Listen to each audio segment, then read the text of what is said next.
All right, we have the starter strip installed at the eaves and at the rakes.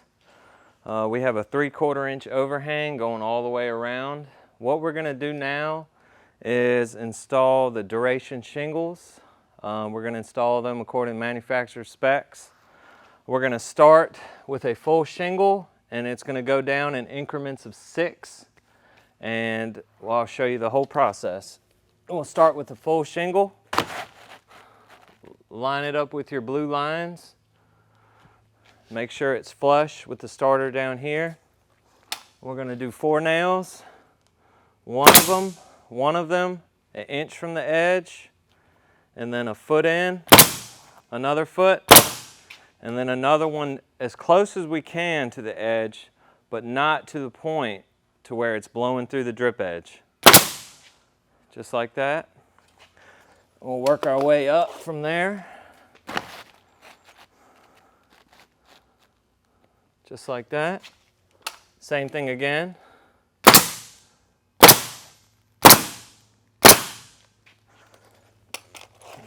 And we'll keep going. 6 inches off each piece until we're down to a small piece, and then it'll start over.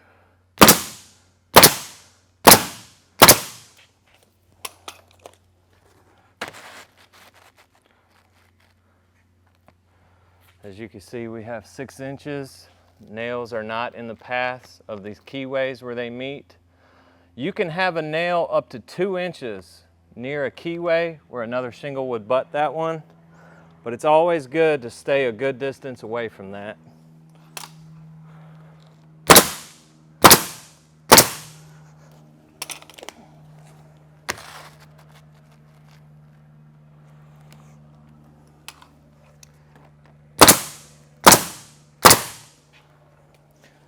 And then we're down to the small piece.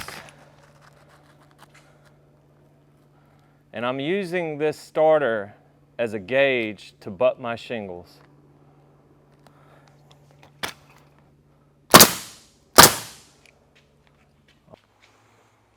All right, we have our stair-step pattern started.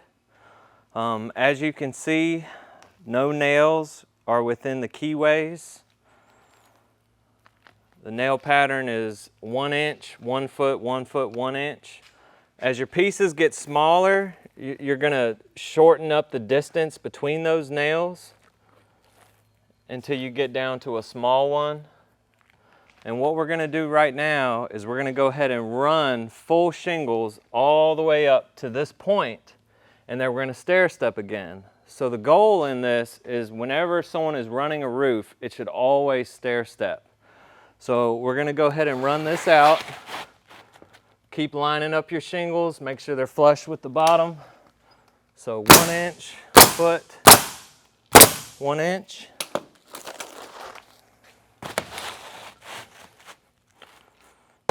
Make sure your shingles are tight to one another. You want to make sure that you do not have a gap right here where the shingles meet. You can see that keyway right there is tight. Something that can happen is not butting them tight. You can see the nail strip between them. And we want to avoid that. So we just want to make sure that it's butted tight and lined up. And then just keep running your courses up.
All right, we have these courses ran up.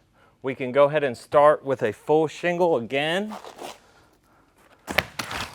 which is going to continue the stair step.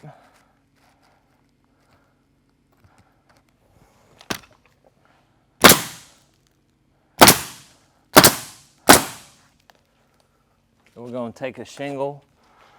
Let's cut down the ones that we cut earlier and reuse those.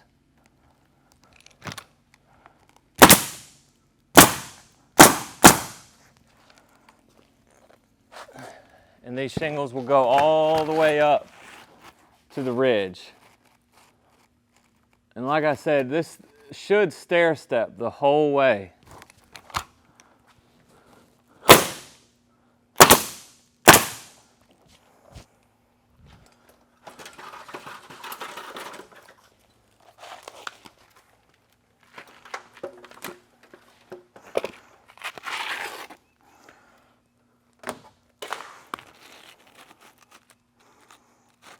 What you're going to want to do is there's a reveal line right here, the shadow line. And if you butt to that and just barely cover it, that's going to give you the proper exposure on the face of this shingle. And then as you can see, we have about 4 or 5 inches, so we need one more row to complete this.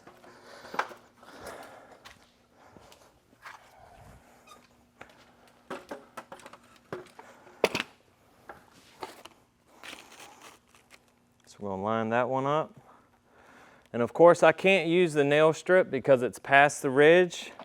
So you just need to gauge how low you can go to hit that roof decking underneath. I tend to want to nail through these castles because they're 2-ply and it's going to hold the shingle better than just going through one layer. So when you can at the ridge, make sure you nail through the 2 layers on the castles. And what you're going to want to do is go ahead and cut this down to size.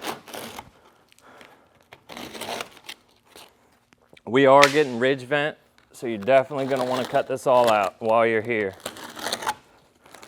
And there you go. What we're going to do now is go ahead and run out the rest of these courses, and we'll pick back up when we do the rake, because we'll have to cut the shingles to fit.